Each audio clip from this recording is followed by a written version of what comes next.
Most people think of the Middle East and North Africa as always being Arab and Muslim. However, before the 7th century invasion by Muslim Arabs, the predominant population of today's Iraq, Syria, Jordan, Palestine, Lebanon, Tunisia, Libya, Algeria, Morocco, and Egypt were non-Arab Christians. In fact, they were some of the earliest Christian communities established, already well-rooted long before Christianity had spread through much of Europe.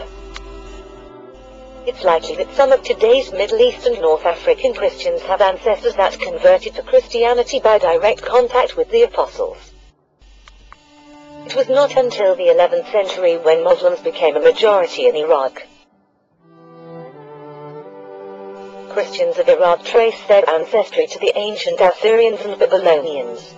They are known by various names such as Assyrians, Chaldeans, and Syriacs. There is no specific statistics about the total population of Christians in Iraq, but they are estimated to be about 1 million. During Saddam's wars with the Kurds, hundreds of Assyrian villages were destroyed. Their inhabitants were left homeless.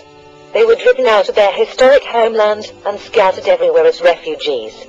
Dozens of ancient churches from the early centuries of Christianity were bombed and turned into rubble.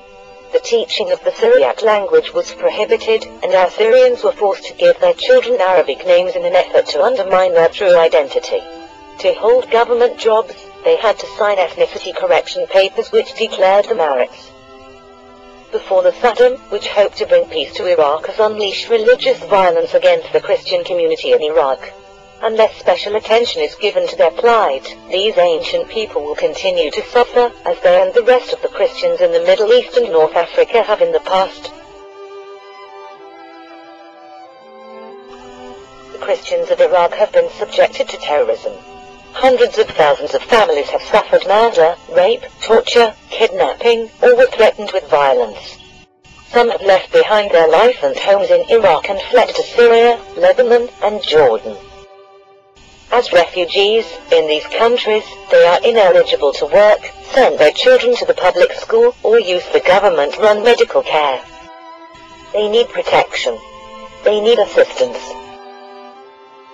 Whether Christian or non-Christian, Republican or Democrat, please write to your political and religious leaders and ask them to help. Raise awareness of the situation before it's too late. Before the Christian minorities in Iraq and the rest of the Middle East and North Africa are destroyed. The genocide will end if we make an effort to raise awareness.